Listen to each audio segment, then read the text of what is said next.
someone to see you, miss, in Miss Fairfax's room. Oh, thank you, John.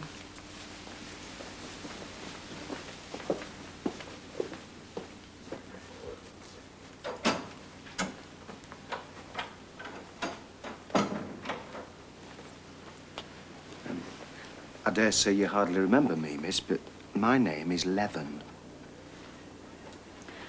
Robert, how do you do? You're married to Betsy. How is she? She's very hearty, thank you, miss. And so are the children. We have 3 now. Oh. But the family at the house, well, they're very badly. In great trouble. Your aunt, Mrs. Reed, is very ill. You see, Mr. John, your cousin, he died a week yesterday in London. They say he killed himself. Oh, the news of Mr. John's death and the manner of it came too suddenly for the missus. She'd borne too much already. It brought on a stroke. Will she live? All I know, miss, is that she was 3 days without speaking. But then she kept trying to say something and kept making signs to my wife and mumbling. Well, it was only yesterday morning Bessie made out she was saying, "Your name. Bring Jane. Fetch Jane Eyre. I want to speak to her." If you can get ready, miss, I should like to take you back with me. Yes, Robert, I shall go. Bessie said you would. I shall have to ask for leave first. I'll do that now. Oh, I have no end of mystifications. Try your wits on this one. Come in. Now, Mr. Rochester, take any card. Mr. Rochester, I'm sorry to have intruded. That person appears to want you. Does she? Miss Ashton kindly obliged Miss Ingram by taking a card. If you ladies will excuse me.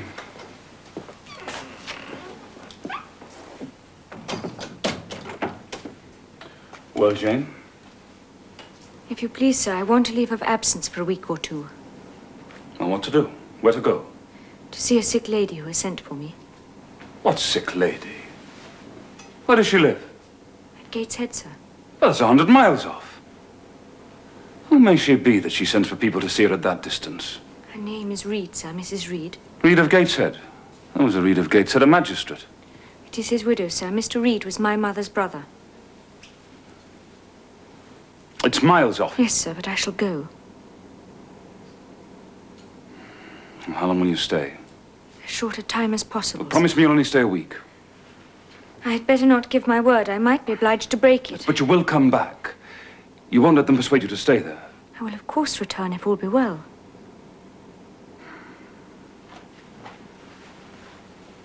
And who goes with you? I mean, you can't go all that way on your own. The coachman, sir. His wife keeps the lodge. They're old friends.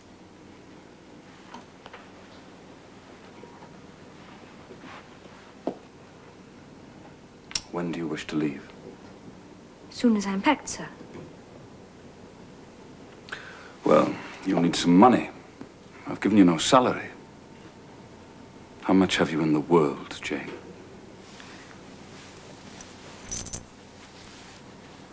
£5, sir.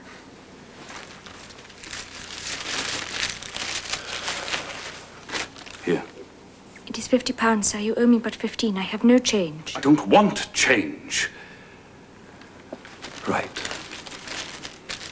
Right. Here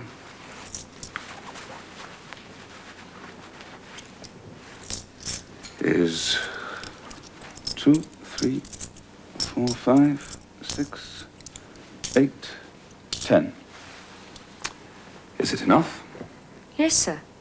But now you owe me 5. Come back for it, then. Mr. Rochester, I think this is a proper time to mention another matter. I'm curious to hear it. You have as good as informed me you are shortly to be married. Yes. What then? In that case, sir, Adele ought to go to school. Well, to get her out of my bride's way, you mean? I might otherwise walk over her. There's sense in that. And you, Jane? I must seek another situation elsewhere, sir. You must. With the help of your family, I suppose. No, sir. I'm not on such terms with them. I shall advertise. You shall walk up the pyramids of Egypt. Look, I wish I'd not given you that money now, Jane. Give me back £9. Look, I've a use for it. So have I, sir. You little niggard. Well, give me £5 then. Not 5 shillings nor 5 pence, sir. Just let me look at the money. No, sir. You are not to be trusted. And promise me you won't advertise. Look, if you want a situation, I'll find you one in time. I shall be glad to, sir. If you in your turn will promise that I and Adele shall both be safe out of the house before your bride enters it. Look, I'll give you my word on it. So, you're off then. Yes. And it seems that you and I must bid goodbye for a little while. How do people perform that ceremony, Jane? Teach me, I'm not quite up to it. They say farewell, or any form they prefer. Then say it. Farewell, Mr. Rochester, for the present. Farewell, Miss Eyre, for the present. Is that all? Yes.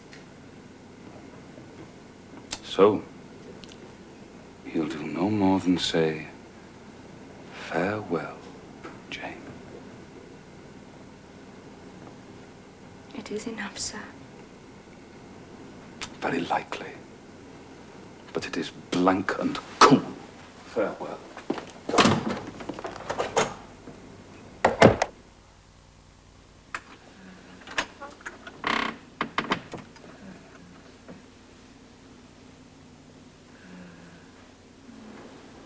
It is I, I'll treat.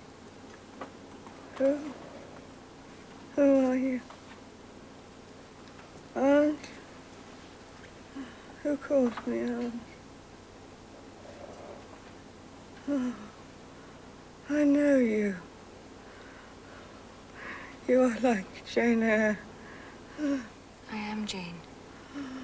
You sent Bessie for me. I'm very ill. I know. I was trying to turn myself a few minutes since. I cannot move a limb. It is as well. I should ease my mind before I die. What one thinks little of in life burdens us at such an hour as this.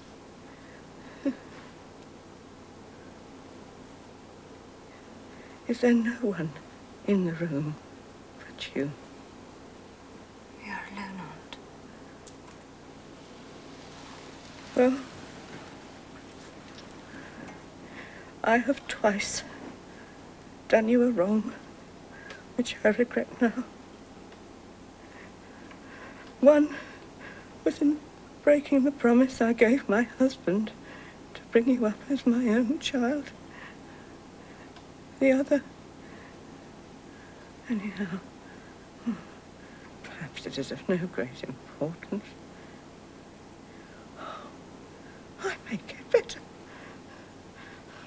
To humble myself to her is painful.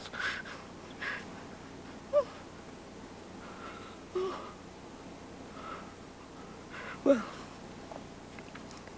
I must get it over.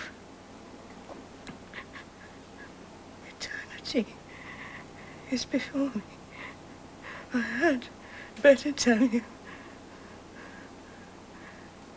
Behind you is my dressing case.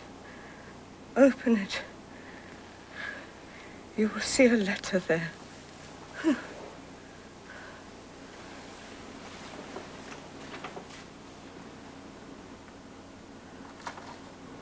Read it.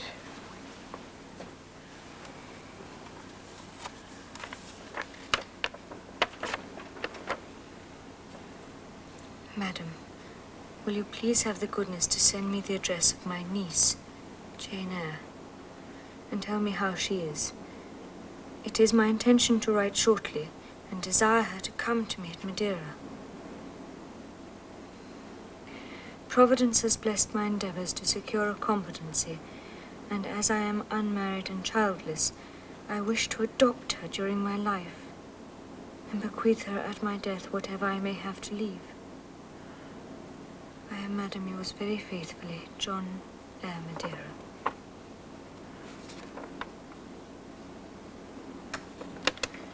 Why did I never hear of this? It is dated 3 years back. Because I disliked you too much ever to help you to prosperity.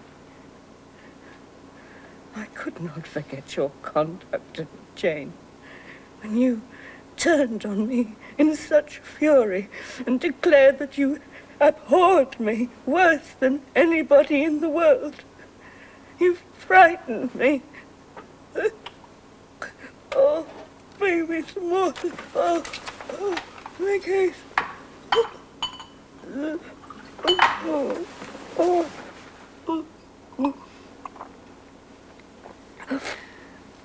Please, think no more of it. Let it pass from your mind. Forgive me, I was a child. It was 9 years ago. I tell you, I could not forget it. And I took my revenge. I wrote to your uncle. I said Jane Eyre was dead. She died of the typhus at Lowood. Now, act as you please. Write and contradict my assertions. Expose my falsehood as soon as you can. You were born to be my torment. My last hour is racked by the memory of a deed which, but for you, I should never have been tempted to commit.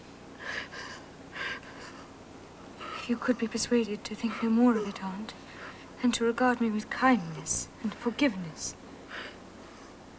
You have a very bad disposition. My disposition is not so bad as you think. I am passionate, but not vindictive. Many times as a child I wanted to love you if you'd have let me.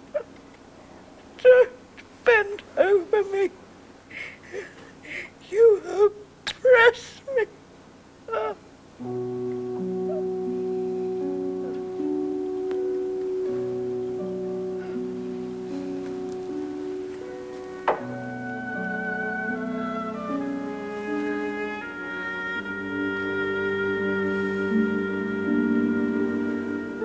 Love me then, or hate me, as you wish.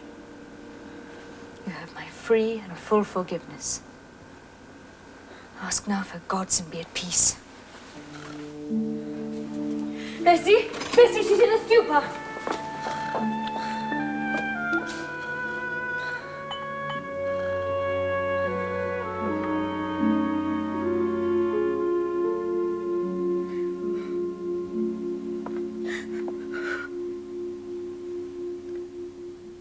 Oh, I cannot. I cannot.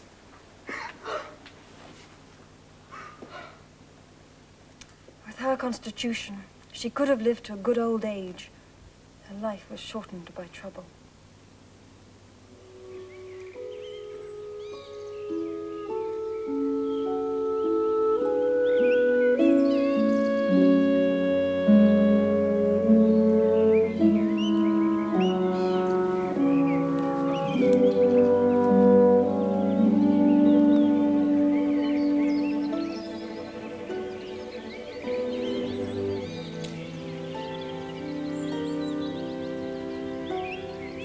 Hello.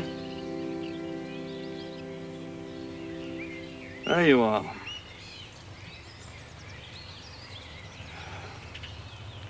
Oh, come on. if you please.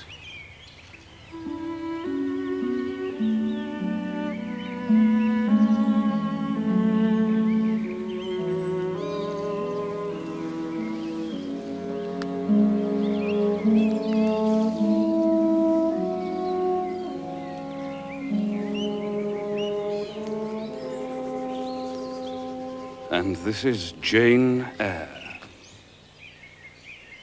Yes, just one of your tricks to come on foot. What the devil have you been doing this last month? I've been with my aunt, sir, who is dead. True Janian reply. Good angels be my guard, she comes from the abode of the dead. I said you were an elf. I'm no elf, sir. Truant. Absent from me a whole month. And forgetting me quite, I'm sure. I thought you were in London, sir. I suppose you found that out by second sight. But I'm back. I had a letter from Mrs. Fairfax. Stay still. And did she inform you of what I went to do? Oh, yes, sir. To buy a new carriage. And to make arrangements for your wedding to Miss Ingram. Well, you should see the carriage, Jane. And tell me if you don't think it would suit Mrs. Rochester exactly. I wish at times I were a trifle better adapted to match with her, externally. Tell me now, fairy that you are, you couldn't give me a charm or a filter or something of the sort? It would be past the power of magic, sir.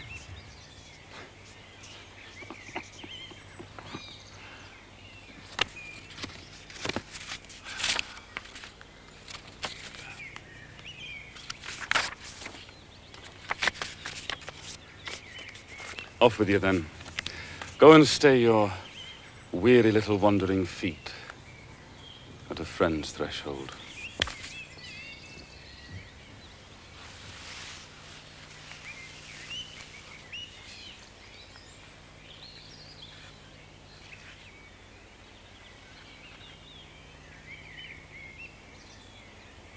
Thank you, Mr. Rochester, for your great kindness to me.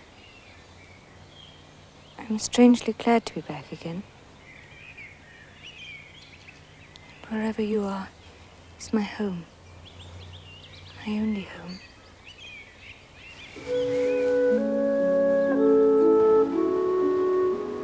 A fortnight of dubious calm followed. Nothing was said of the master's marriage. I saw no preparations. Mrs. Fairfax knew nothing. Strangest of all, he never rode over to Ingram Park. Then one morning he summoned me to the drawing room.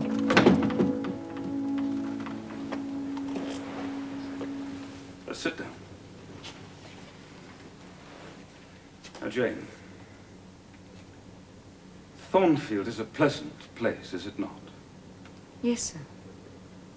And you must have become, in some degree, attached to the house? I am indeed, sir.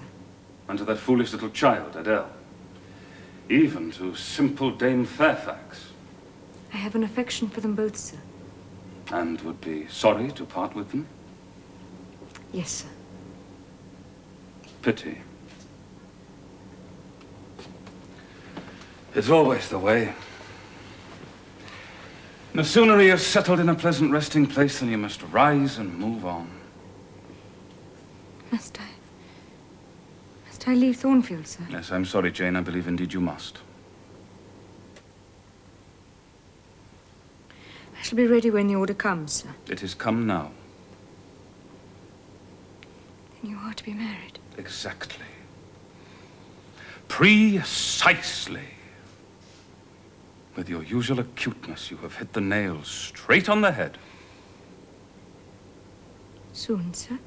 Very soon, my Miss Eyre.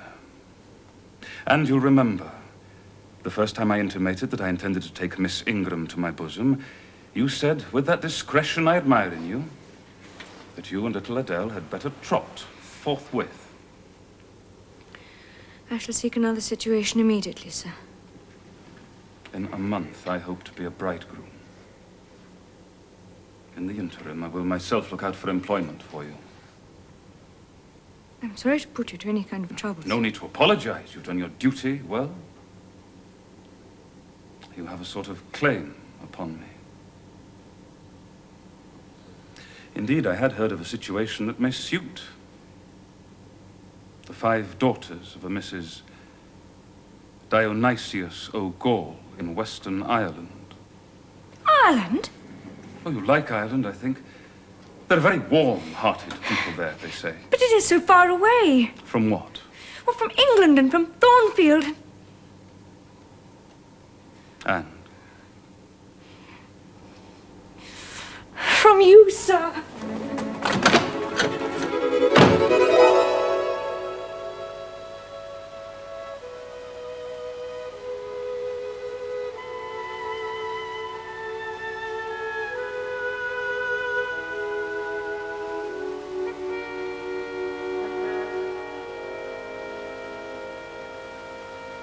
We've been good friends, Jane.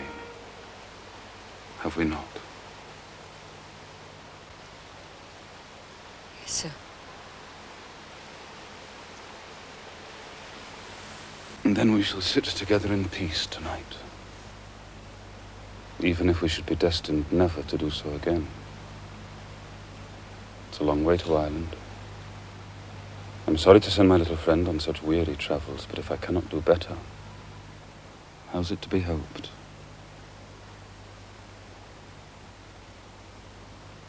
Are you anything akin to me, Jane, do you think?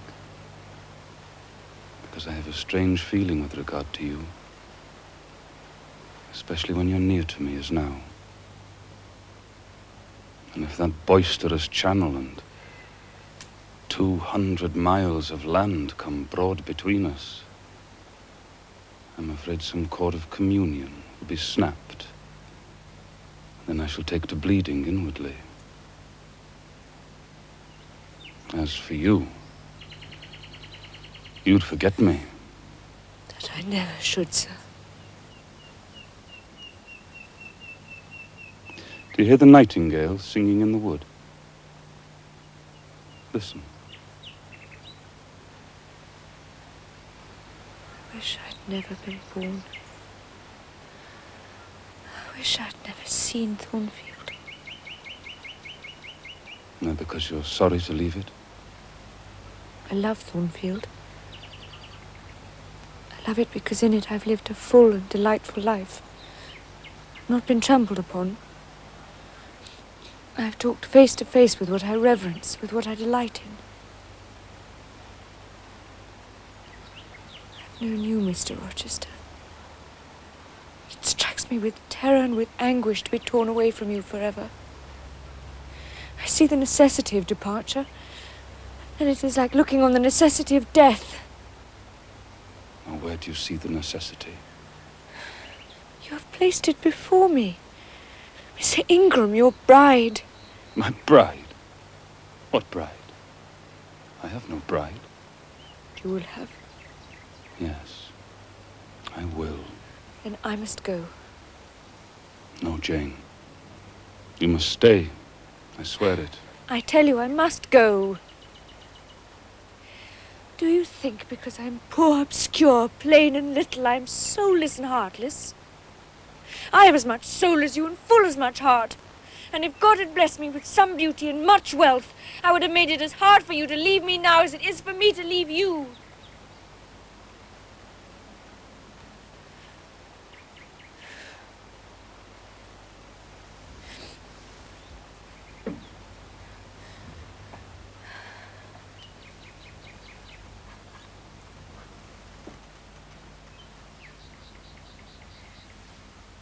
It is my spirit which addresses your spirit. Just as though both had passed through the grave and we stood at God's feet equal. As we are. As we are. So.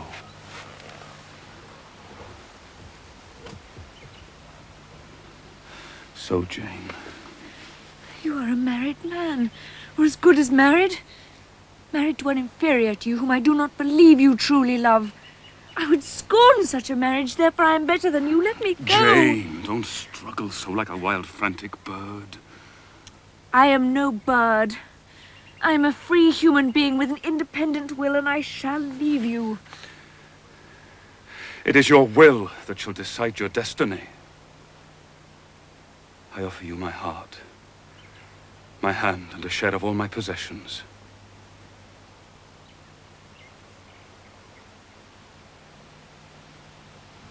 You play a farce with me. I ask you to pass through life at my side, to be my second self and best earthly companion. Come, Jane. Come hither. Your bride stands between us. My bride is here, because my equal is here. And my likeness. Jane, will you marry me? Do you doubt me, Jane?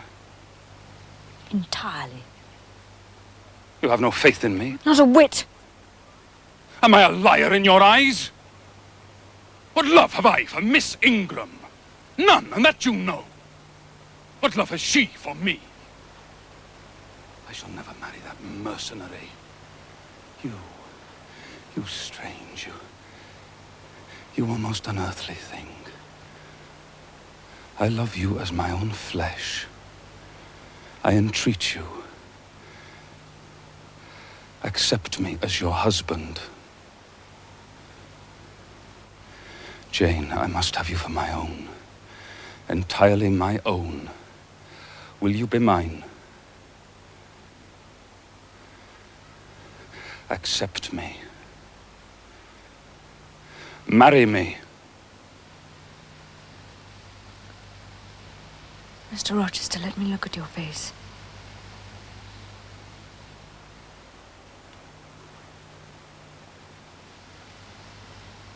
Are you in earnest? Do you truly love me? Do you sincerely wish me to be your wife? I do. And if an oath is necessary to satisfy, I swear it. Then, sir, I will marry you. Make my happiness. I will make yours.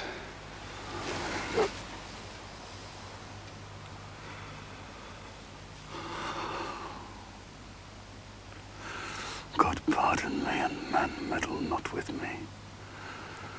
I have her and will hold her. Edward, there is no one to meddle. I have no kindred to interfere. No. That's the best of it. Are you happy, Jane? Yes. It will atone. It will atone. My love and constancy will expiate. God will judge me kindly. For man's opinion, I defy it. Edward?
Oh, come and bid me good morning, Jane. Oh, you look blooming and smiling and pretty, truly pretty this morning. Is this my pale little elf? Is this my mustard seed? It is Jane Eyre, sir. Soon to be Jane Rochester. In 4 weeks, Janet, not a day more. What, you're blushing? What's that for? Jane Rochester, it seems so strange. Yes, Mrs. Rochester.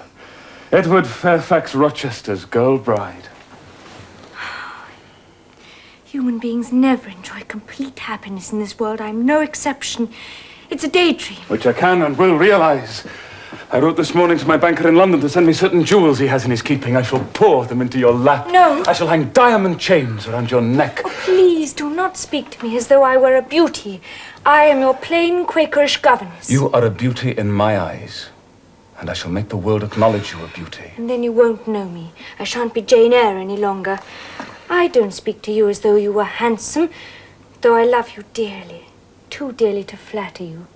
Please, don't flatter me. Please don't send the letter.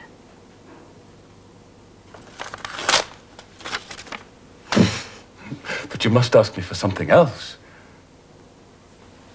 Very well. My curiosity is much piqued on one matter. What? Curiosity is a dangerous petition, Jane. Why did you go to such pains to make me believe you wished to marry Miss Ingram? Is that all? Thank God it's no worse. Well, I confess, even though I risk rousing that fiery indignation of yours that I wanted to make you as madly in love with me as I was with you, I tried to arouse your jealousy. That was a burning shame, sir. Did you not think of Miss Ingram's feelings? Miss Ingram's feelings were no more than pride and greed. She was glad to be rid of me. You have a curious, designing mind, Mr. Rochester. Well, my principles were never trained, Miss Eyre. I am so astonished. I hardly know what to say to you, Miss Eyre. Have you accepted him? Yes. I could never have thought it.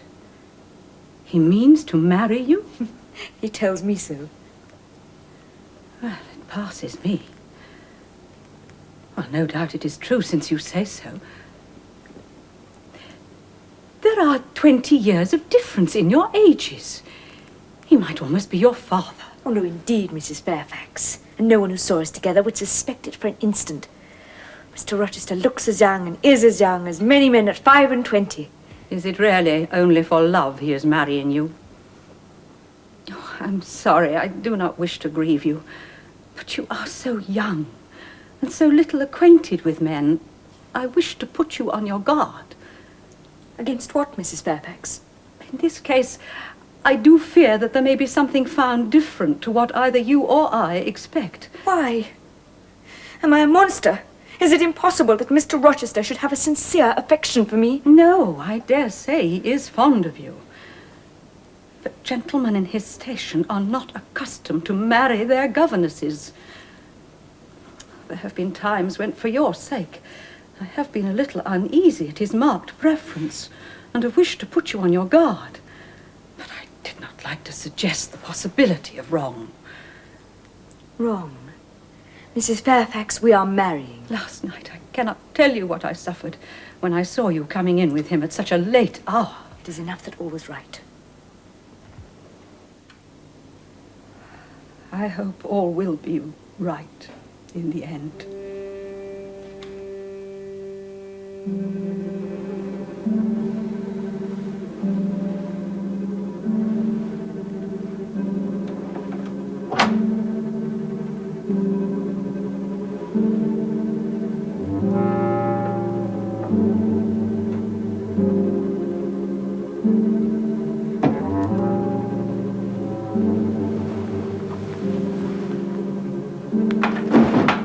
Sophie? Is that you? Sophie, what are you doing?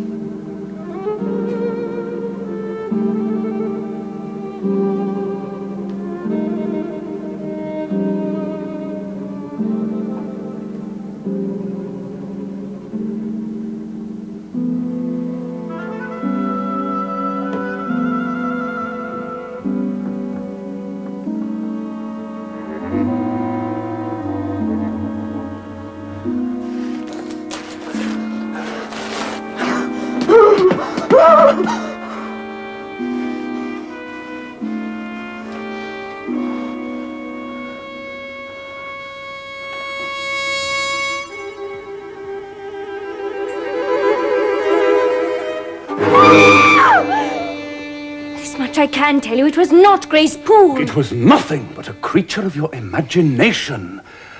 Oh, I must be careful of your nerves, my treasure. Sir, the thing was real. And your dreams beforehand, were they real? Now, is the hall a ruin? You had another dream, Jane. And this veil, your special gift to me. Well, thank God if anything malignant did come near you last night. It was only the veil that was harmed. Oh, think what might have happened. Oh, but tell me who or what that woman was. Now, Jane, I'll tell you. It was half dream, half reality. Look, clearly a woman entered your room last night. That woman was Grace Poole. You said yourself she's a strange creature. And what did she do to me? To Mason? You were between sleeping and waking. You were feverish, almost delirious after that dream. And you saw her in a goblin shape. Horrible features, quite different to her own. You had a nightmare, Jane. But the spiteful tearing of the veil is real. And it is like her. Then why do you I see keep... you would ask me yet again why I keep such a woman in my house!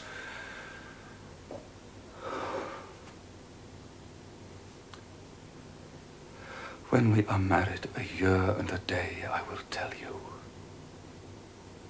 Not before.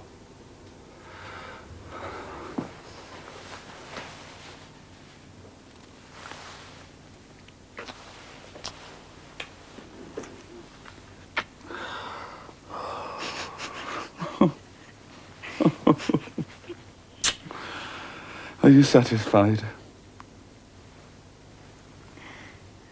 I'll go and finish my packing.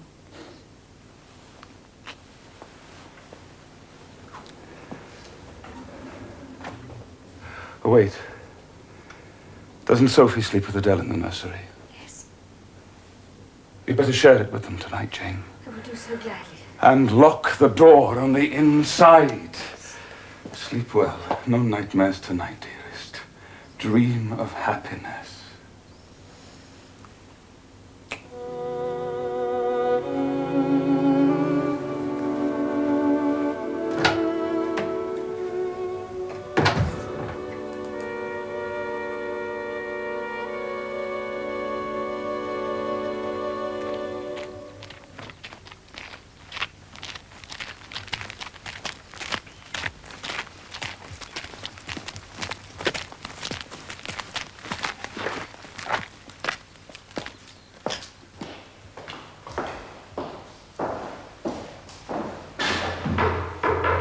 Welcome, sir. Welcome, madam. Would you kindly come up to the communion rails?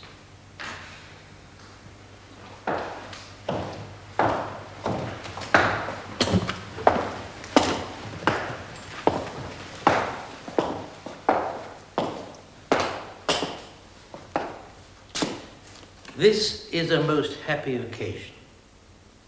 Mr. Rochester, I have had the privilege many times... Shall we proceed, Mr. Wood? Why, of course. Dearly beloved, we are gathered here in the sight of God and in the face of this congregation to join together this man and this woman.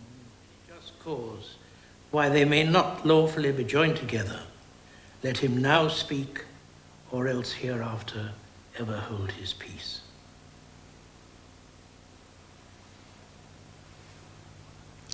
I require and charge you both, as he will answer at the dreadful day of judgment, when the secrets of all hearts shall be disclosed, that if either of ye know any impediment why ye may not lawfully be joined together in matrimony, ye do now confess it.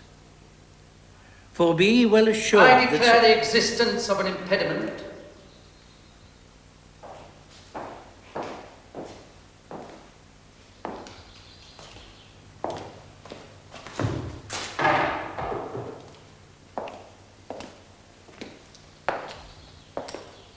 Marriage cannot go on. Proceed. I cannot proceed without some inquiry as to what has been said. I'm in a condition to prove my allegation. An insuperable impediment to this marriage exists. Please explain, sir. It consists in the existence of a previous marriage. Mr. Rochester has a wife now living.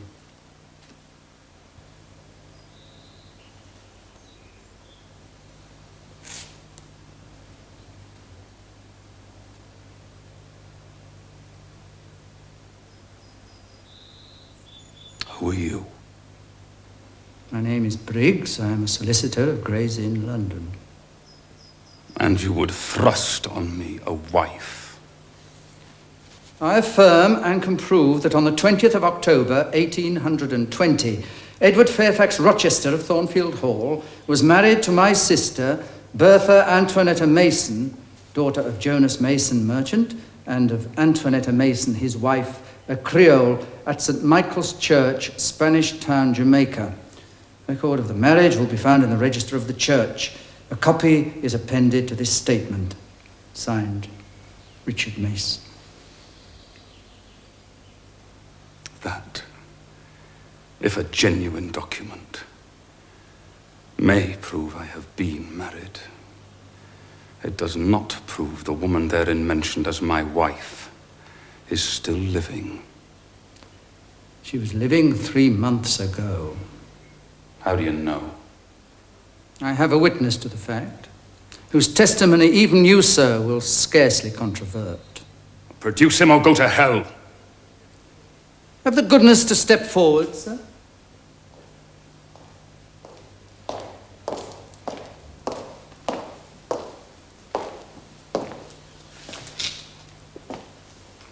What have you to say?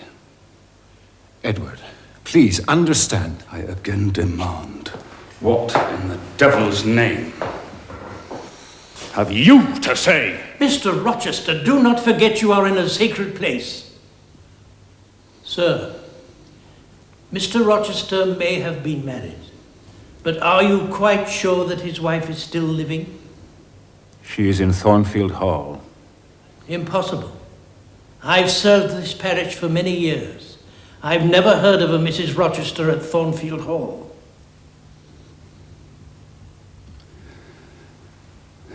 No, by God. I took care none should hear of it. Or of her under that name.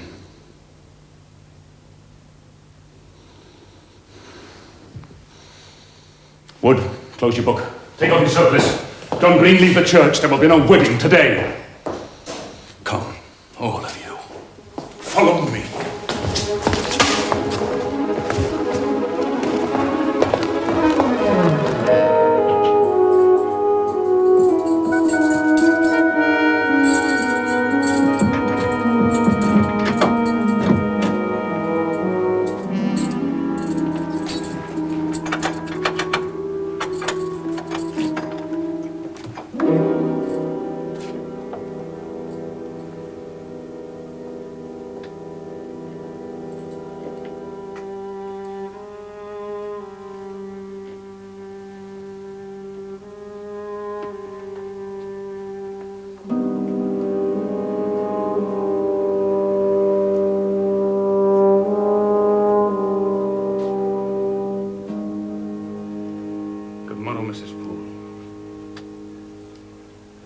How is your charge today?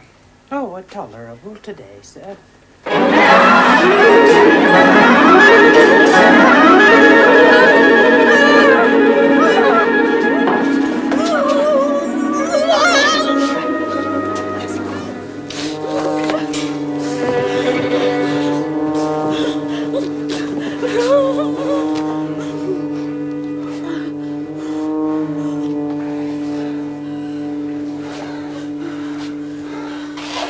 There, gentlemen.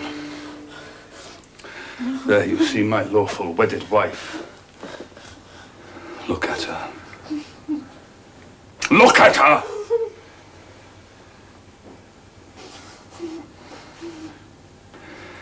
And this is what I wished to have. This young girl who stands so grave and quiet at the mouth of hell. Bigamy is an ugly word. I meant to be a bigamist. But fate has outmaneuvered me, or Providence checked me. Amen. Aye. Amen! Bertha Mason is mad. She comes of a mad family, idiots and maniacs through 3 generations. Her own mother among them. As I found out after I had wed the daughter. For the whole family was silent upon the secret before. Including her brother. My friend, Richard Mason. Hey, Richard! Never fear. I'd soon strike a woman as you. Now judge whether I had a right to break the compact and seek sympathy with a human being. This girl knew no more than you. She thought all was fair and legal.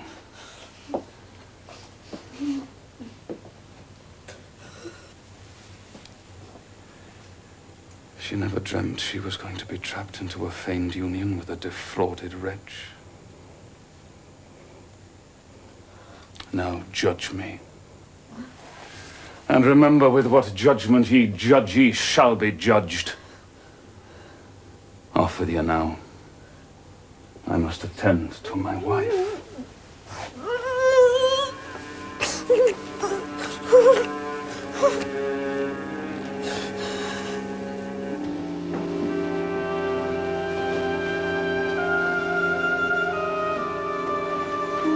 Madam.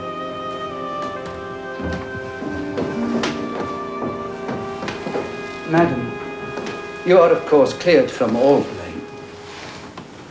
Your uncle, if indeed he should still be living, will be glad to hear of it. My uncle? What do you know of my uncle? Mr. John Eyre, with whom you lately and for the first time entered into communication. You wrote to him of your intended union with Mr. Rochester. What of it? How do you know Mr. Eyre? Mr. Mason is acquainted with Mr. Eyre and happened to stop off at Madeira to recruit his health. He called on him and Mr. Eyre spoke of you and your forthcoming marriage to a Mr. Rochester of Thornfield. Mr. Mason, in great distress, revealed the true state of matters. You know your uncle is confined to a sick bed. No, he never wrote of it. Alas, he is unlikely ever to rise from it. He was much alarmed and implored Mr. Mason to hasten back to England to save you from the snare into which you had fallen, referring him to me for assistance. I am thankful that I was not too late, as doubtless you must be also. That is all, sir. I am certain your uncle will be dead before you could go to him at Madeira. I think you had better remain in England until you hear from Mr. Eyre. Or from me. Thank you.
So you come out at last.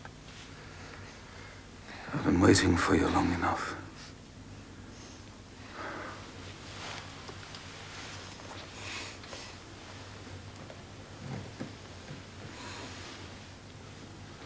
So you shun me. You shut yourself up and grieve alone.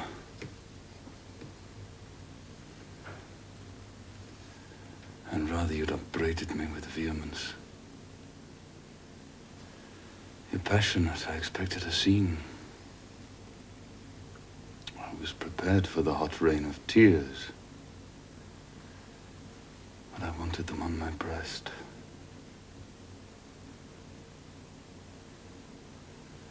I was wrong. You've not wept at all. Well, Jane? Not a word of reproach? Nothing bitter? Nothing poignant?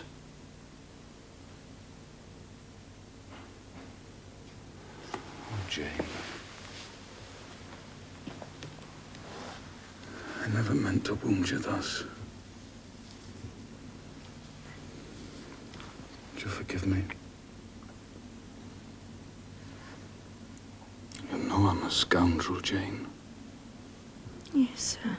Then tell me so roundly and sharply. I'm tired and sick. I need some water.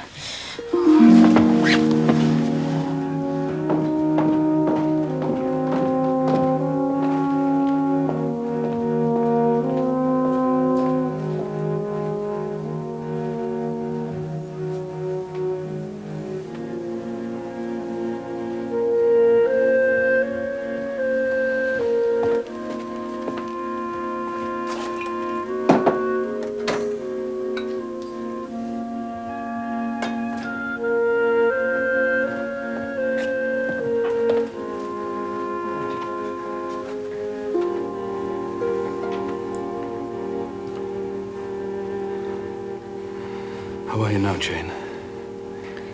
Much better. I'll taste the wine again.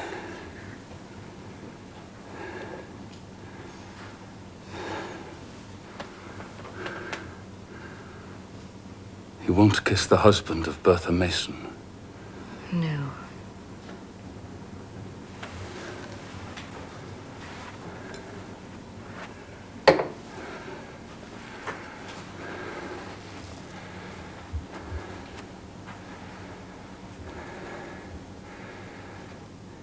You say nothing. You're thinking how to act. I know you. I'm on my guard. I do not wish to act against you. You will say this man nearly made me his mistress. I must be ice and rock to him. All is changed. I must change too. There's only one way. Adele must have a new governess. Oh, Adele will go to school. I've arranged that already. And you, Jane, you shall not stay in this accursed place, this stone hell with its imprisoned fiend. How can you speak so of her? She cannot help being mad. Oh, Jane, my little darling. So I will call you, for so you are. You misjudge me. It's not because she's mad that I hate her. Look, I have a place to retire to. A secure retreat. Tomorrow we shall go. We? We. Together. You are to accompany me, Jane. Oh, now for the hitch in Jane's character. Now for vexation, exasperation, endless trouble. Jane, will you hear reason? Sit down and we'll listen. Oh, I'm sorry. I'm not angry, my darling. I only love you too well. Your little face was so steely. It drove me mad. I couldn't endure it. Hush now. Hush. Oh, my dear. Oh, Jane. Jane. You don't love me, then? It was only my rank, my station that you valued? Now that you think me disqualified to be your husband, you shrink back like I was some toad or ape. I do love you. More than ever. But this must be the last time I say it. The last time? Mr. Rochester, I must leave you. Leave? Now and for the rest of my life. Jane, you shall be my wife! Do not call me married! You shall be Mrs. Rochester! Oh, I will keep to you only so long as you and I live. Oh, Jane, why'd you shake your head? Sir, your wife is still living. Do not call me married! Oh, Jane, let me explain, please. Please, Jane, come, let me explain. Trust me. Trust me. Come.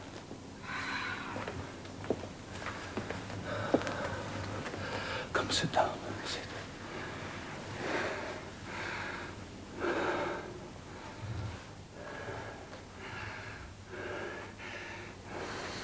You know I broke with my father and elder brother. Mrs. Fairfax told me something of the matter. Well, they are both dead. I have the estate now.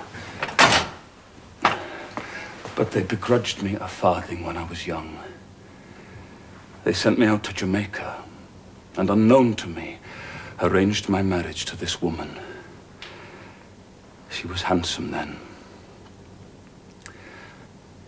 I was young, raw, inexperienced. I seldom saw her and had little private conversation with her. She flattered me. I was dazzled. I thought I loved her.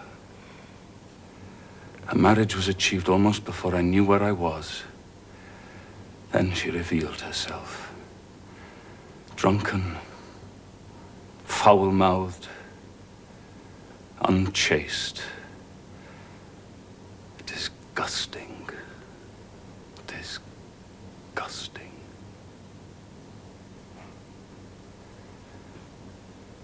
I never loved. I never esteemed. I didn't even know her. That was my marriage. I could not rid myself of it by any legal means, for the doctors by now had discovered that my wife was mad. I've looked after her as well as I can, God help me. I pity you. I was wrong to deceive you. But I feared the stubbornness in your nature. I wanted to have you safe before hazarding the truth. This was cowardly. I should have appealed to your noble and generous heart from the first, pledged my fidelity, then asked for yours, as I do now. Jane, give it me now. Why are you silent, Jane? You understand what I want of you, just this promise to be mine.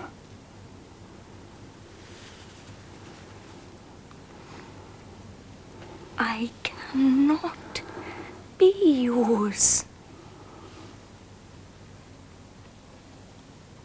Jane, do you mean to go one way in the world and leave me to go another? I do.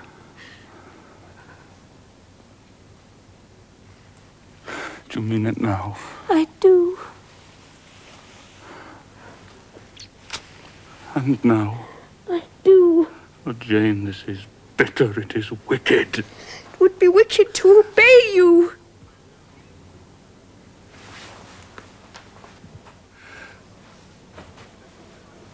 But think of my life when you are gone. All happiness will be torn away with you. What shall I do, Jane? Where turn for a companion? Where turn for hope? Do as I do. Look to God in yourself. Is it better to drive a fellow creature, a fellow human being to despair than to transgress a mere human law? No man being injured in the breach. Oh, never was anything at once so frail and yet so indomitable. A mere reed she feels in my hand. Oh, come to me, Jane. Come to me. You're going. Yes. You will not be my comforter, my rescuer. I'm going. Oh, Jane, my hope, my love, my life.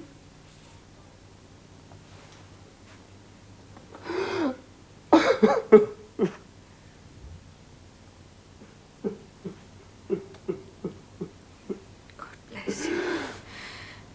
keep you from harm and wrong, and reward you for your kindness to me. Your love would have been my best reward. Without it, my heart is broken. Please, please do not follow me. But you will give me your love. You will. You will!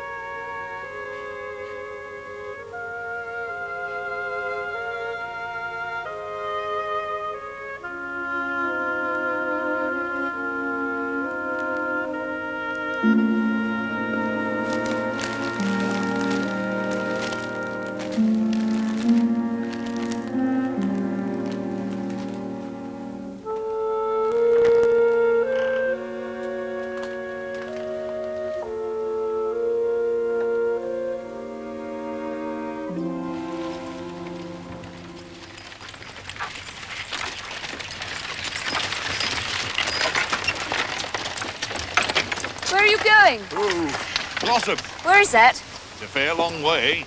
How much must I pay to go there? 30 shillings. I have only 20. That'll take you to Whitcross.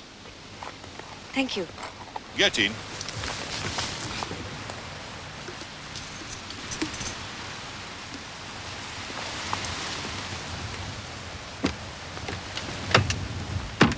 Go on.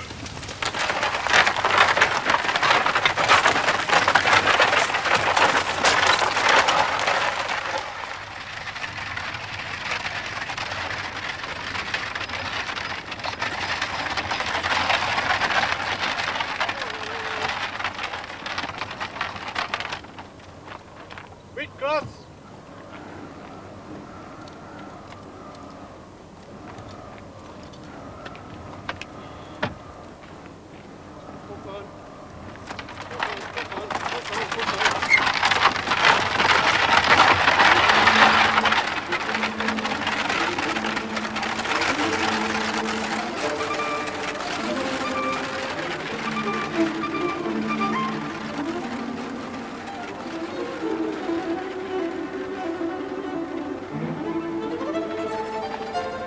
I had left my parcel on the coach, and I had no money. I was destitute.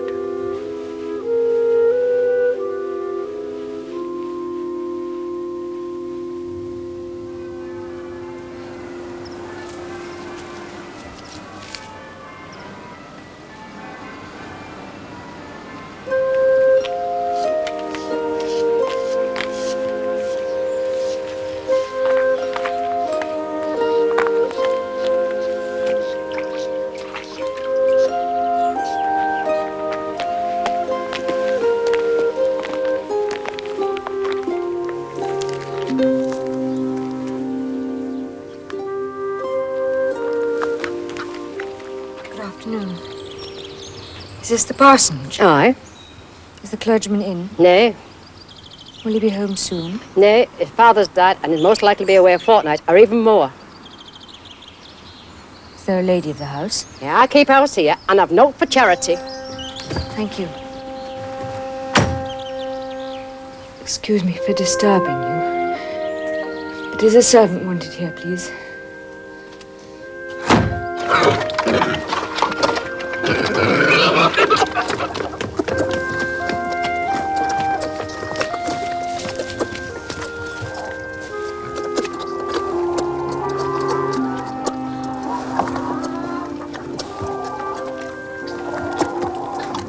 Please, give me that food.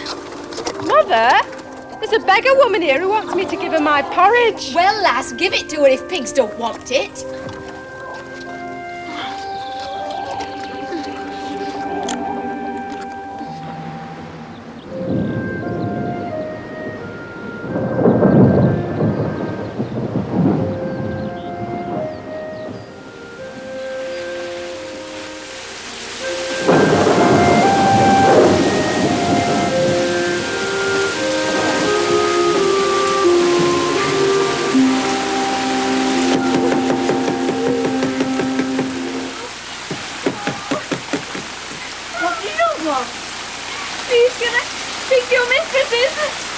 to tell me what you want to say. I was in that shelter, in an outhouse, anywhere.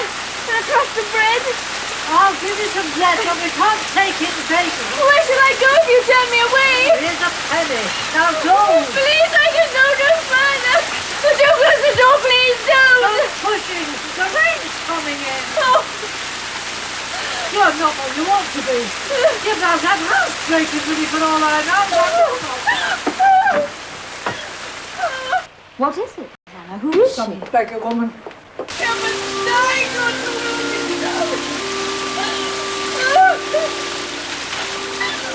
Anna! Open quickly!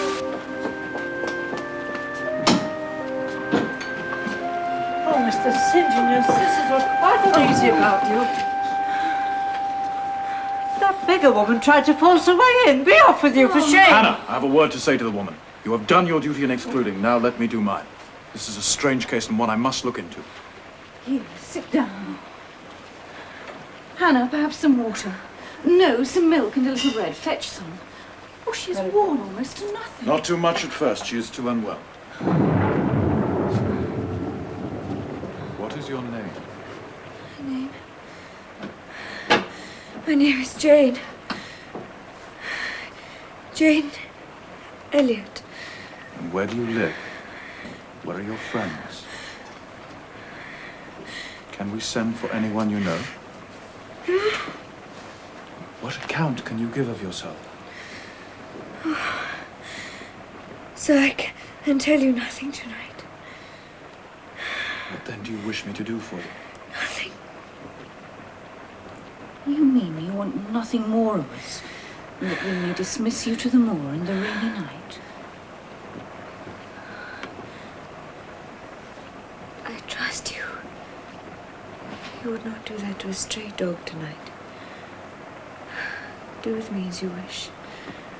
But please excuse me from talking.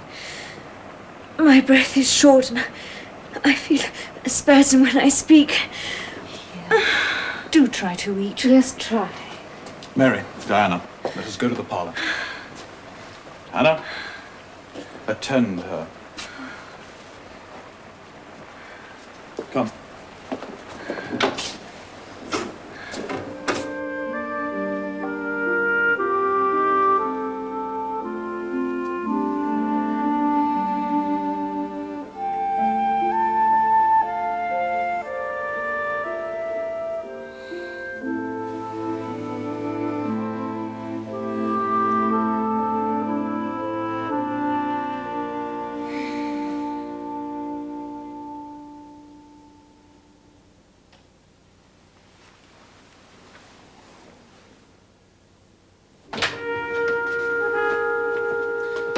Briggs, you were kind enough to concern yourself in the affairs of myself and Miss Eyre but a few days since. Sir. I know you were only doing your duty. I was, Mr. Rochester. But why do you summon me back here so soon, and so imperatively? Miss Eyre has disappeared. I'm hardly surprised. Hear me out, man. I need help. The kind for which a local lawyer is not fitted. I need a London man. What would you wish me to do, Mr. Rochester? You have brother lawyers in every town. Write to them. Advertise. There are discreet agents to trace people, are there not? Engage them. Spare no expense. If I do find her, she may not wish her whereabouts to be revealed. I do not mean to hound her. I shall leave her in peace if I can. But I must know that she does not want. That she is well. That she is cared for. That she is safe. I cannot live fearing for her. I must know she dwells securely upon this same earth as myself. Find her, Mr. Briggs. Find her. The more you eat, the better. I've never eaten so much. You are hungry. I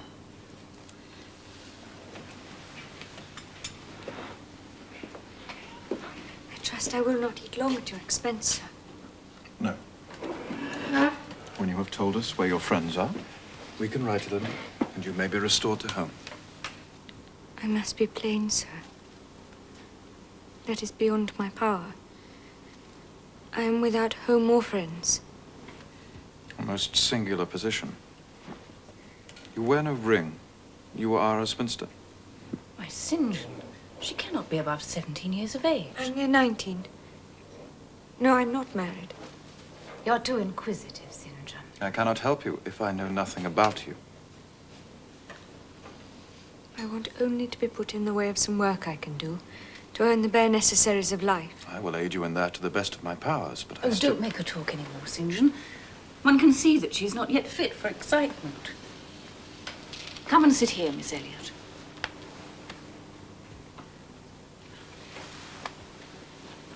You said your name was Jane Elliot. Yes. It is not my real name. It is what I think it best to be called at present. Your real name you will not give. No. I fear discovery above all things. You are quite right, I'm sure. Oh, let her be at peace, St. John. You wish to remain independent. My sisters would love to keep you, but in a month or so they will return to their duties in the south. I shall return to my parish and take Hannah with me. This house will be shut up. I shall endeavor to enable you to keep yourself. I'll do anything, even the humblest task. If such is your spirit, I promise to aid you in my own time and way.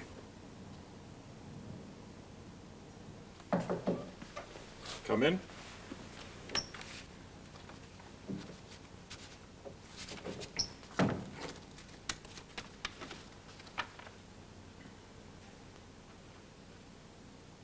You have a question to ask of me?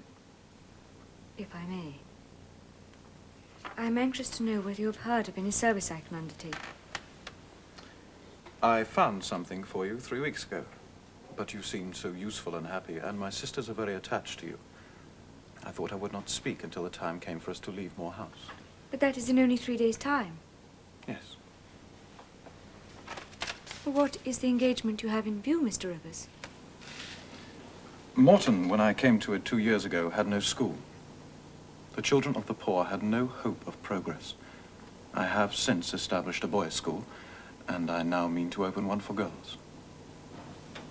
The teacher's salary will be £30 a year.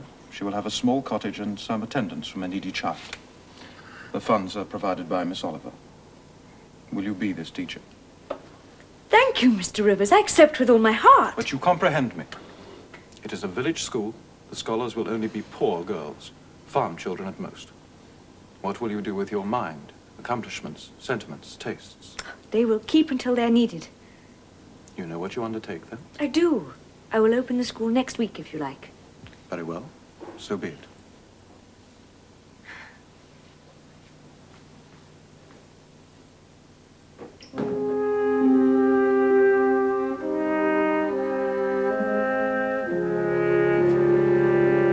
And I'm to start in 3 days' time. Oh, Jane, it is a great sacrifice you make.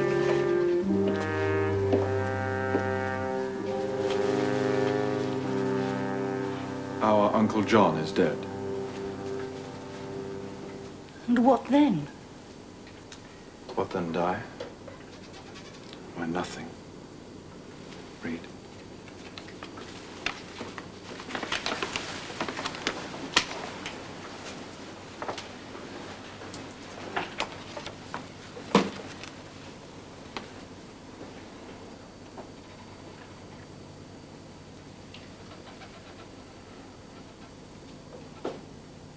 Amen. We may at least live. We shall be no worse off than we were before. It does force upon the mind what might have been. Too vivid a contrast with what is.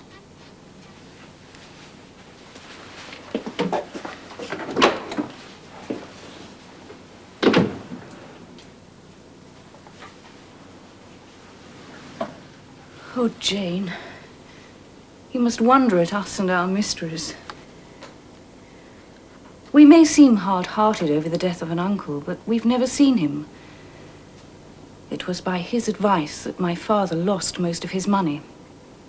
They quarrelled, and my Uncle John later prospered and became rich. He never married, and my father always cherished the belief that he would atone for his error by leaving his possessions to us. This letter informs us that every penny has gone to another relation, with the exception of 30 guineas to purchase 3 mourning rings for St. John, Mary and me. We would have thought ourselves rich with £1,000 each. And St. John would have done such a lot of good with some money. But come, my dears.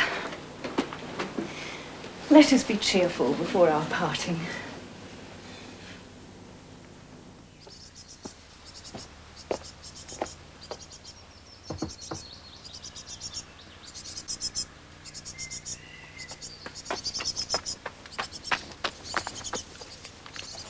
Good day, Miss Elliot. Good day, Mr. Rivers. Please, won't you come in?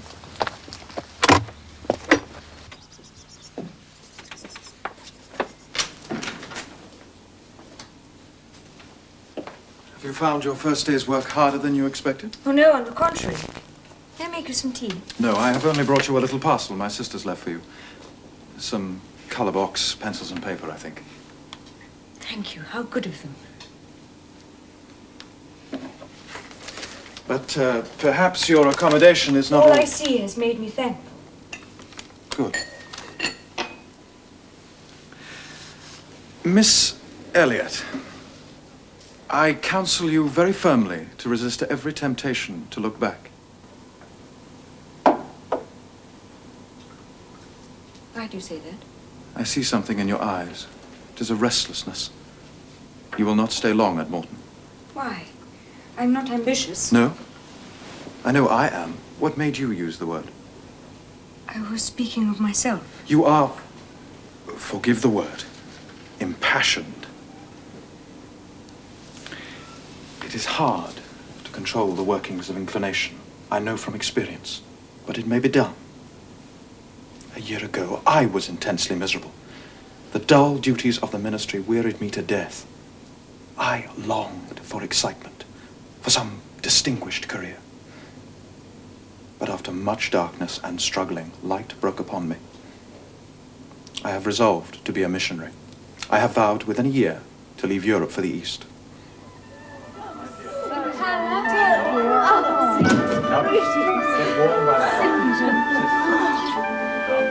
Oh, is it not wonderful to be all together in our own home for Christmas? The place shines like a new pin. The young lady came back with me a week ago when the school closed, and I must say she's worked as hard as me. Oh, bless you, Jane. I hope this means you regard it as your own home. I, too. One's family is one's most precious earthly possession. Jane, I must speak with you.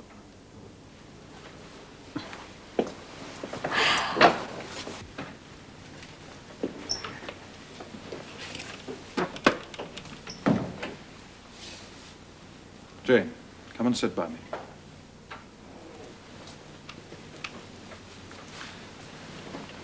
You may remember a letter I had recently concerning my Uncle John's will. Yes. It was from his London solicitor, a Mr. Briggs. I know Mr. Briggs. And you know my name. I plead guilty. Forgive me. Briggs wrote again later. Your name was mentioned. Why? I will tell you in a moment. But in consequence, I have learned what befell you from the day you went as the governess to the ward of a certain Mr. Rochester. I can guess your feelings, but restrain them for a while. I know he offered you a bigamous marriage, that you fled, and that you are absolutely innocent of blame. How and where is he? What is he doing? Is he well? I'm ignorant of all concerning Mr. Rochester. He caused the country to be scoured for you, and when all searches and inquiries proved fruitless, he disappeared. It is generally believed that he has gone abroad. Oh, what'll become of him? Surely you are the last to care. Briggs wrote to Thornfield Hall. He was paid and has heard nothing since, except from a Mrs. Fairfax giving no information. of Mr. Rochester. You don't know him. Don't pronounce an opinion on him. Very well. Your uncle having died, Mr. Briggs could not trace the heiress. Where is Mr. Briggs now? He may perhaps know more of Mr. Rochester than you do. Briggs is in London. I should doubt his knowing anything at all about Mr. Rochester. It is not in Mr. Rochester that he is interested. You forget essential points in pursuing trifles. You do not inquire why Briggs has sought after you, what his interest was in you. Well, what did he want?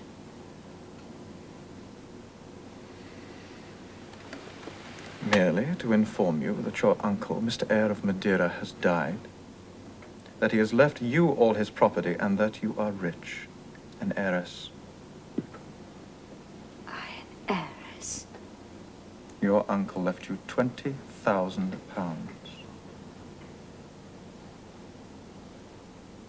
I shall leave you for a while. No, wait. Mr. Rivers, when first Mr. Briggs wrote to you, you were disinherited in favor of another relative. You shall have to know it sometime. You may as well know now as later. Your name is Jane Eyre. You may well not know that I was christened St. John Eyre Rivers. My mother's name was Eyre. One brother was Uncle John, who died in Madeira and left this money.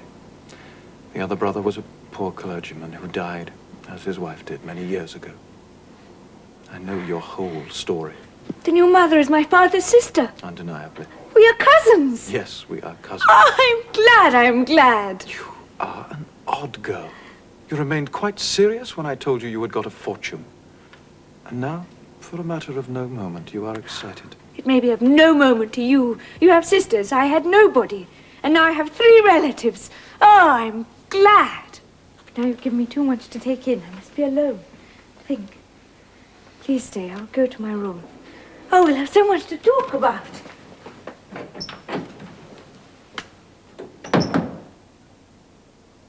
My dear, if I comprehend you, this is impossible. What is there to comprehend? There is £20,000. We are 4 cousins. We have each an equal right. Divided equally, we each have £5,000. It is as much as any of us needs, and it is perfectly possible. It is too noble a sacrifice, Jane. Noble? Mary, dear, it is selfish. I am resolved to have a home and family. I like Moor House. I will live at Moor House. I like Mary and Diana, and I will attach myself for life to Mary and Diana. Jane. To have £5,000 would please me. To have £20,000 would torment and oppress me. It is contrary to all custom. The entire fortune is your right. St. My John. uncle was free to leave the money to whom he would. He left it to you. Were you to argue, object, and annoy me for a year, I could not forego this delicious pleasure. Jane, you cannot imagine what an important lady you will be with £20,000. Society will be open to you. My society is here. I never had a home. I will have a home.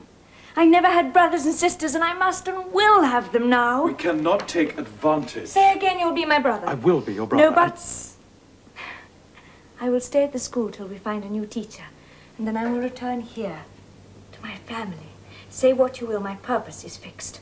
I shall write to the lawyers tonight, and will you nil you, it is done. You get on well with your German. Diana teaches well. Jane, I should like you to take a walk with me. I'll fetch Diana and Mary. No, I wish for only one companion this morning, and that must be you.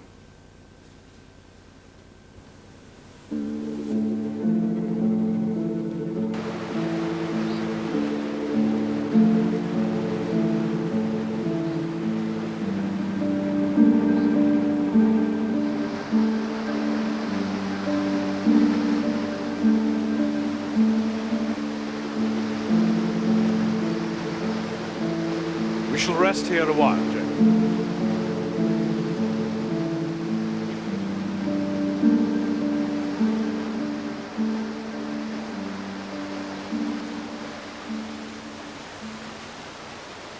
I go to India in 6 weeks, Jane. I have taken my berth on an East Indiaman. God will protect you.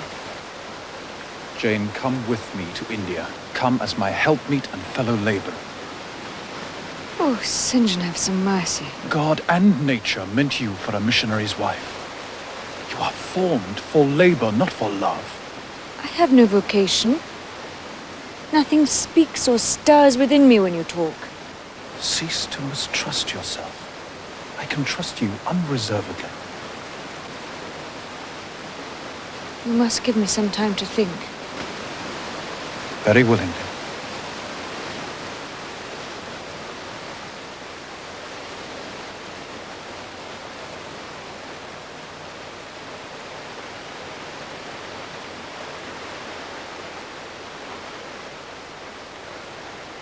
In leaving England, I should leave a loved but empty land.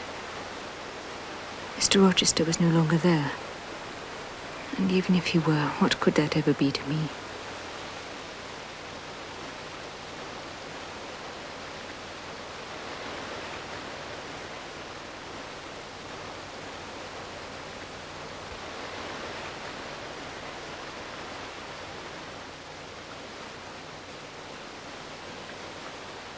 I'm ready to go with you to India, if I can go free. Your answer is not clear. I am willing to go as your fellow missionary, but I cannot marry you. How can I, a man not yet 30, take with me a girl of 19 unless she be married to me?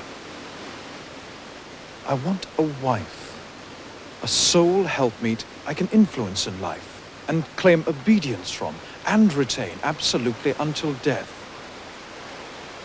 I will give the missionary my work, but not myself.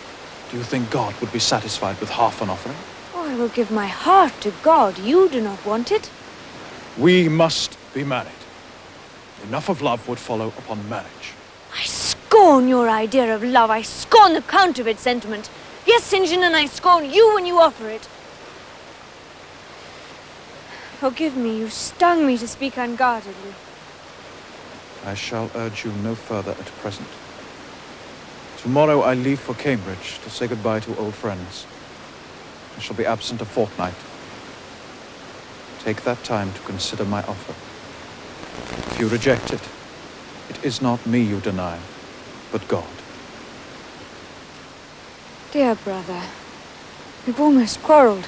Come, let us shake hands.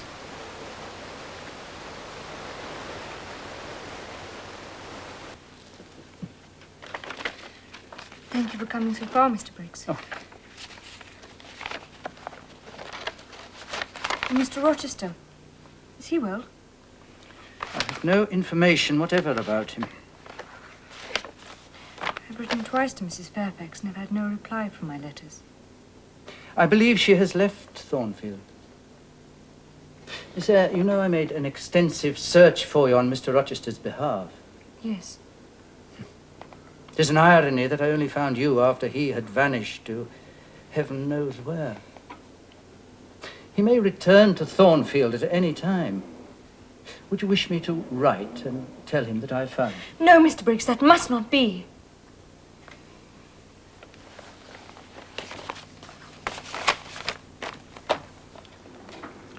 And I saw the dead, small and great, stand before God, and the books were opened. And another book was opened, which is the book of life. And the dead were judged out of those things which were written in the books, according to their works. And the sea gave up the dead which were in it, and death and hell delivered up the dead which were in them, and they were judged every man according to their works. And death and hell were cast into the lake of fire. And this is the second death. And whosoever was not found written in the book of life was cast into the lake of fire. And I saw a new heaven and a new earth. For the first heaven and the first earth were passed away, and there was no more sea.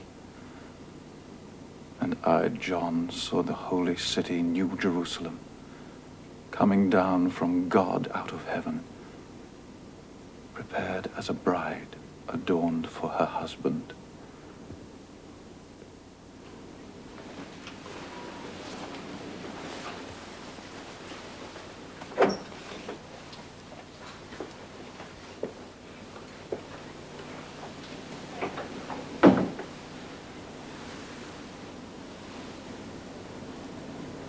that so moving?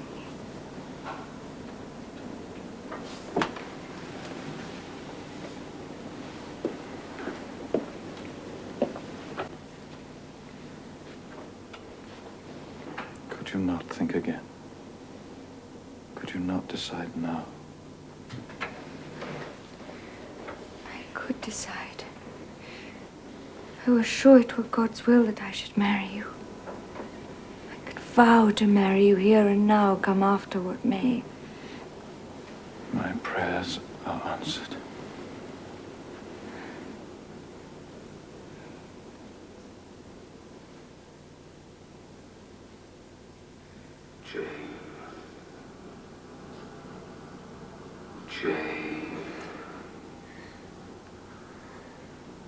Jane. Oh, God, what is it? Jane.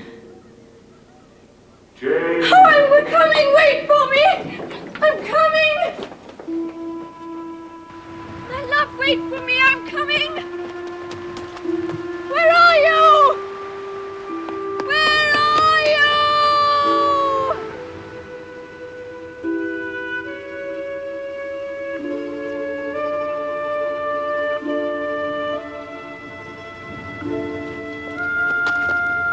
Jane, what has come upon you? You are possessed. Leave me alone! Leave me! You were going on a journey? So suddenly, Jane? Without warning? Oh, forgive me, my dears. I'm called away suddenly. I shall be away about 4 days, perhaps more. But you're coming back to us. Why you're taking on was nothing. You're going alone?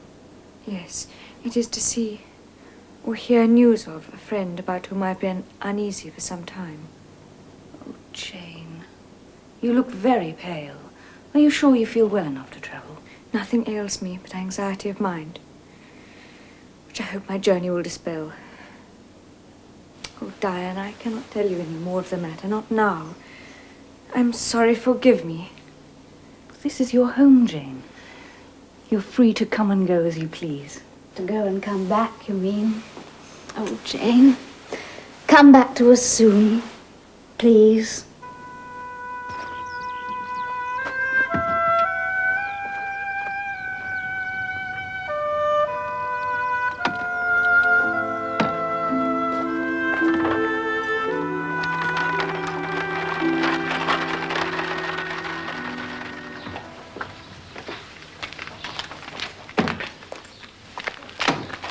Good day to you, ma'am. I see you get down from the coach. Do you wish for a room? Yes.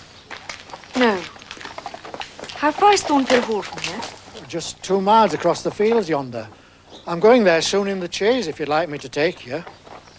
Thank you. I must go immediately. Please, could you look after my box? Yes, ma'am. Thank you.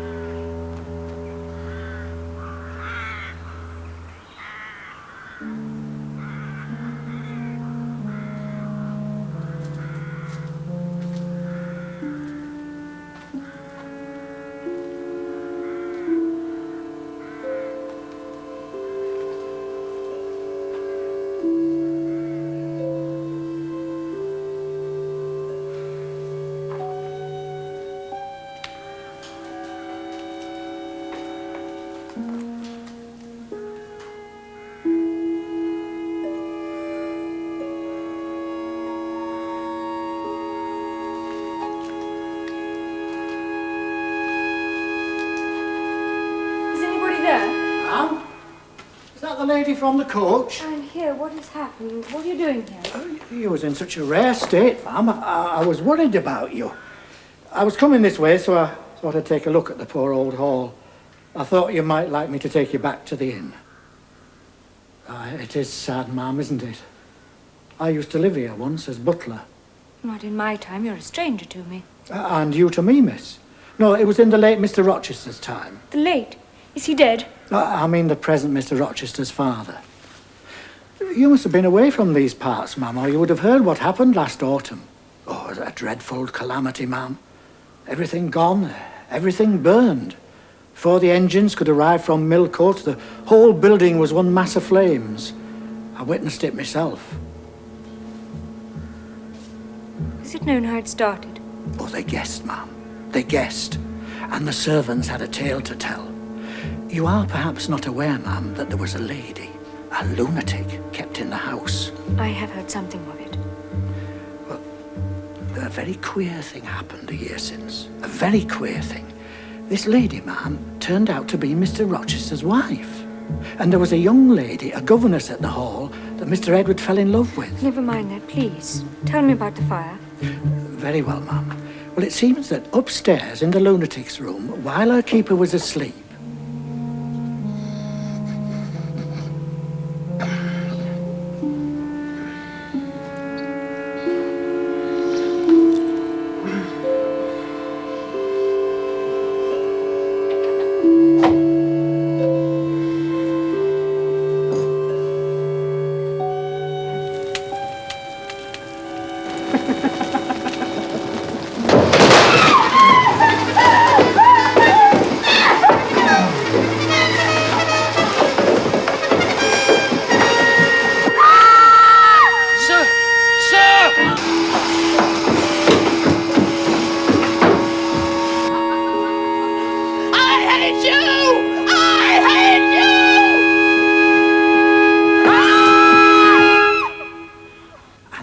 minute she lay smashed on the pavement, as dead as the stones on which her brains and blood lay. It was frightful. Oh, good God. Were any other lives lost? No, ma'am. Though perhaps it would have been better if there had. What do you mean? Well, poor Mr. Edward. Some said it was a judgment for trying to marry that poor girl. You said he was alive. Aye, if you can call it alive. He's stone blind. Well, after Mrs. Rochester died, he was coming down.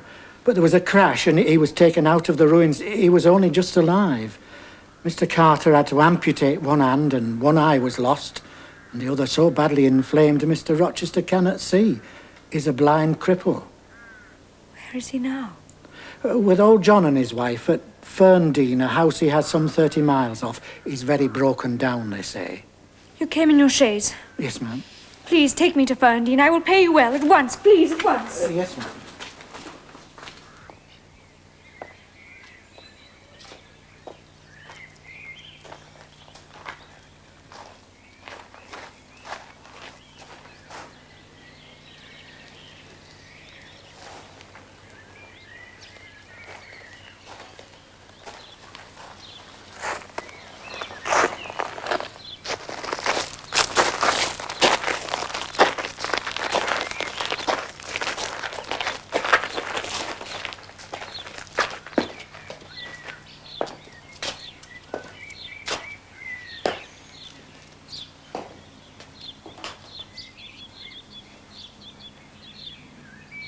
But he won't let folk help him, ever.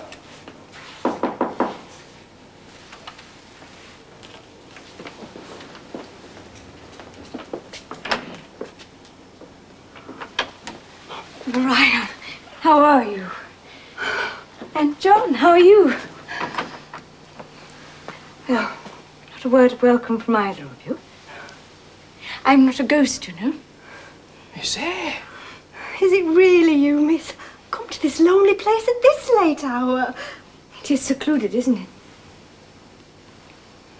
He wishes to live away from the world, miss. Took me hours in the chaise. I've come from Thornfield. I know what happened there. Aye, terrible it was. I've sent the chaise away. I'm sure you can find me a room for the night. There's none but that dusty old room upstairs.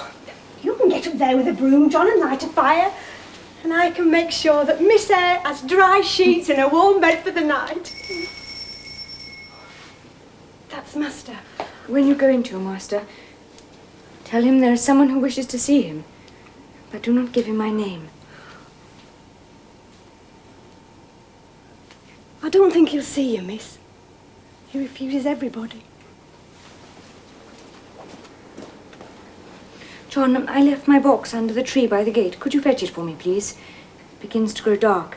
And take it to my room. Aye, you haven't forgotten who does the fetching and carrying, I see, miss. Thank you, John.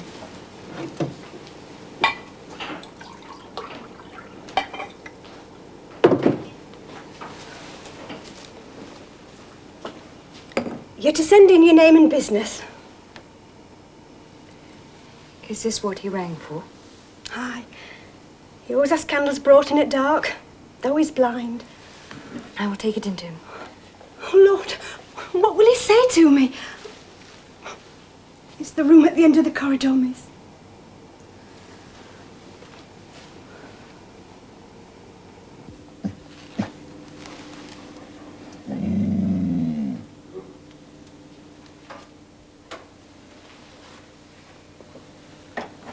Give me the water, Maria.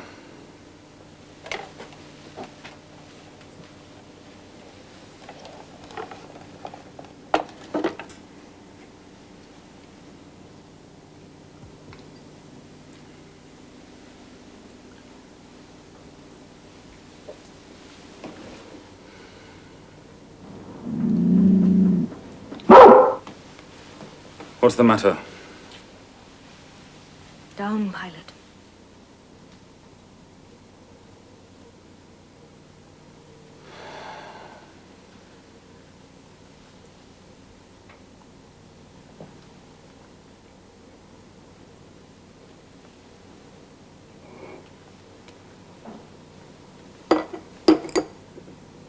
This is you, Maria, is it not?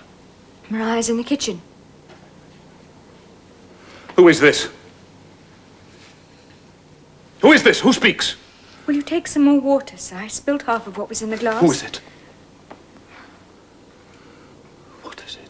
Pilot knows me. John and Mariah know I'm here. I arrived only this evening. What delusion has come over me? What sweet madness has seized me? No delusion, no madness. Let me touch you.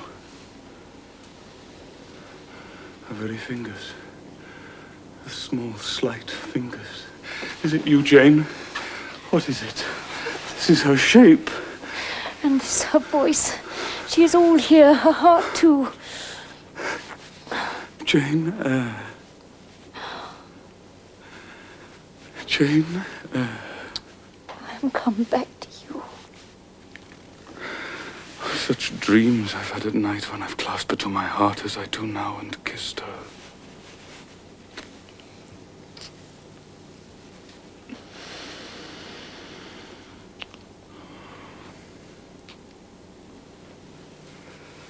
And felt that she loved me. And trusted she would never leave me. Which I never will do from this day. Never.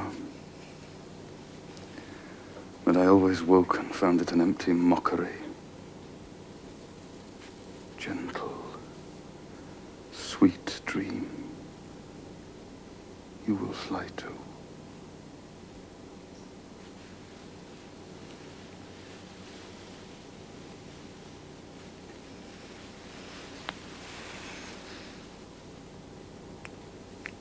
Does this feel like a mockery? Do you call this a dream? It is you, is it, Jane?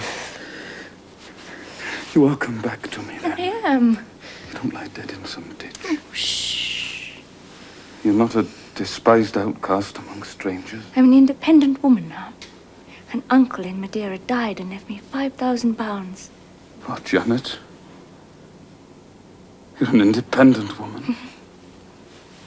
A rich woman. A free woman. Quite rich. Enough to build a house close by, where you can come and sit in my parlour when you need company of an evening. Ah, you're rich, Jane. You have now, no doubt, friends who will not suffer you to devote yourself to a lame, blind wreck. I am my own mistress, sir. And you will stay. Certainly. I will be your neighbour, your nurse, your housekeeper. If I find you lonely, I will be your companion. I will read to you, walk with you, sit with you, wait on you, be eyes and hand to you. You will not be left desolate by me. This is pity, not love. No. Leave me. No. Leave me! I beg you.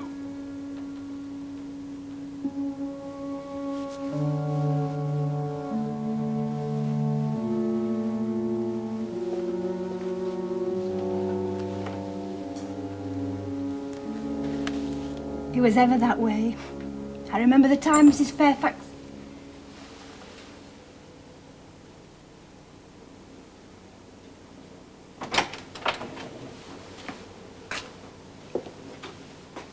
Anaya? Anaya! Yes, sir? Our visitor cannot have left. Where is she? Oh, she's somewhere in the house, sir. I'll find her. Bring her to me. Yes, sir. I'm here, sir. Still here. Jane.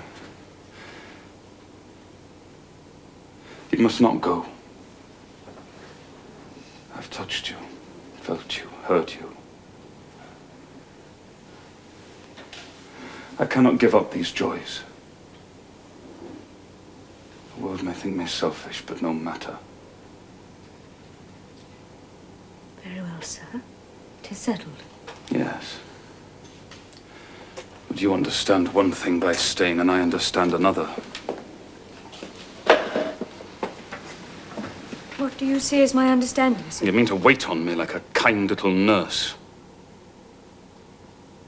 You were ever kind. I suppose I must now entertain fatherly feelings for you. Don't you think so? Come, tell me. I shall think, sir, what you like. You cannot always be my nurse, Janet. You're young. You must marry someday. I don't care about being You married. shouldn't care! If I were what I once was, I would try to make you care. It is time someone undertook to rehumanize you, sir. Have your pocket comb about you?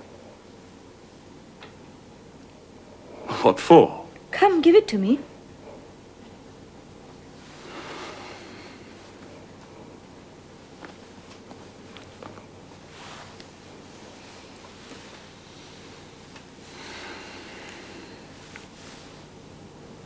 That is better. Your shaggy black mane is very alarming. And this?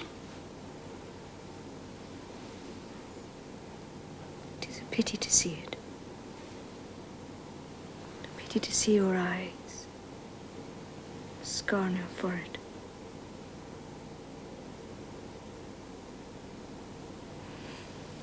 Do you take supper, sir? I don't want any supper. I never take supper. Well, you shall have some tonight. You're hungry, I'm sure.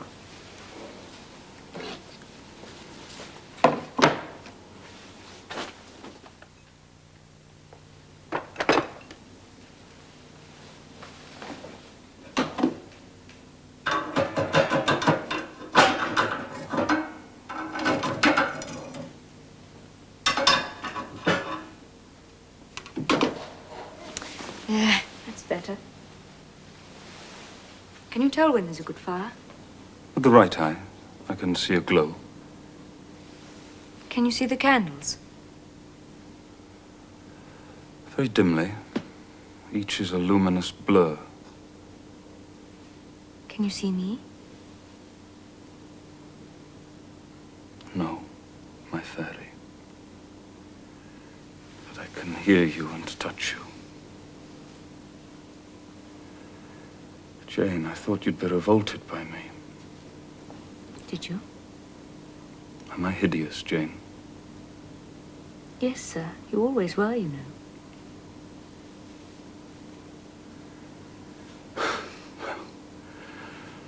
The wickedness hasn't been taken out of you, whatever you've sojourned. I've been with far better people than you, sir. Quite more refined and exalted. Who the deuce have you been with?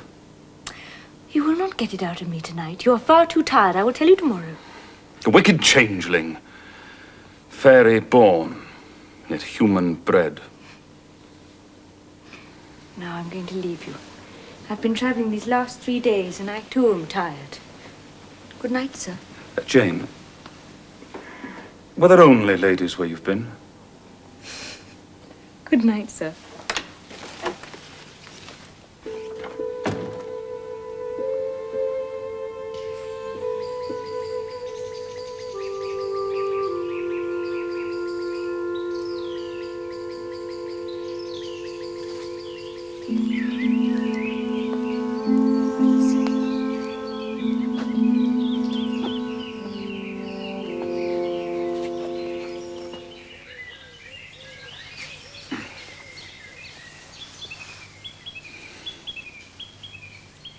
This St. John Rivers, then.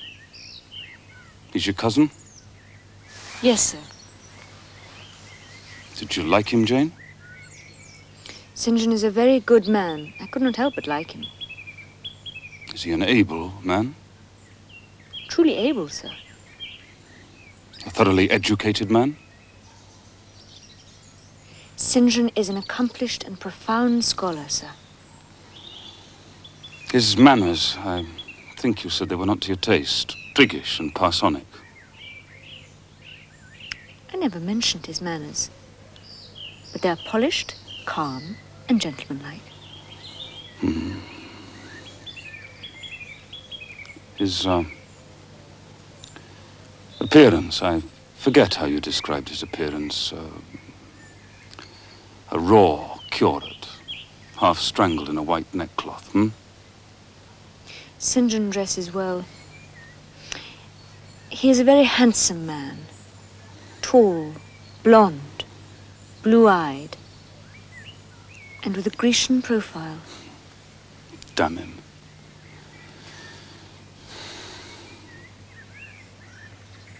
Did you like him, Jane? Oh, yes, I liked him, sir. But you've asked me that before. Perhaps you would rather not sit beside me any longer, Miss Eyre. Why not, Mr. Rochester? The contrast between a tall, graceful, fair-haired Apollo and a Vulcan. Black, broad-shouldered and blind into the bargain. I never thought of it before. But you are rather Vulcan-like.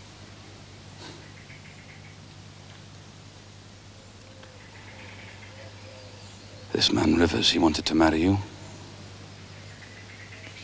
You need not be jealous. I only wanted to provoke you. I thought anger would be better than grief. I'm not foolish, Jane. You've formed a new tie. With whom? This man Rivers. St. John Rivers. He's young, he's handsome, he wants to marry you. He will.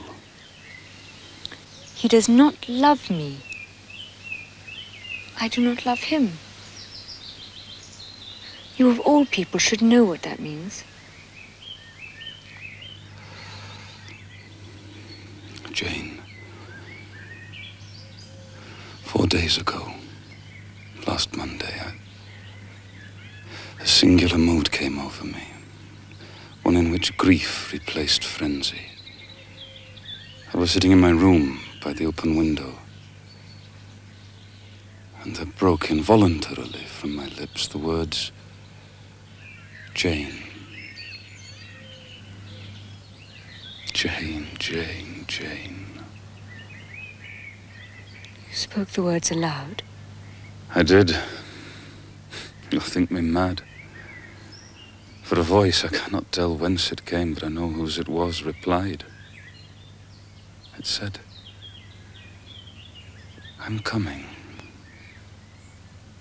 Wait for me. And then, a few moments after, there came upon the wind the words, where are you?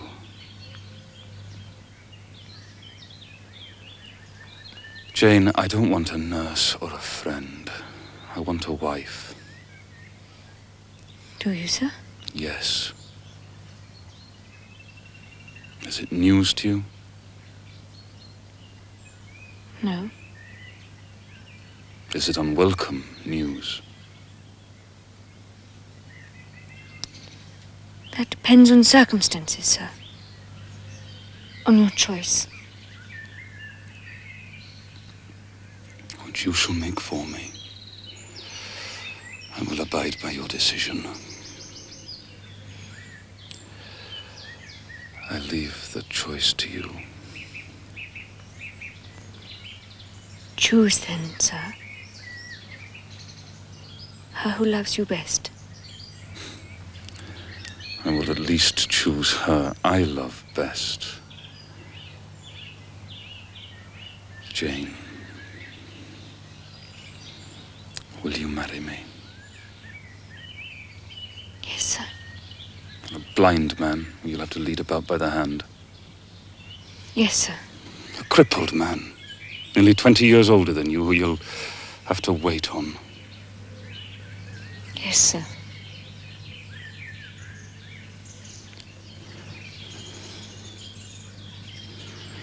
Truly, Jane. Most truly, sir.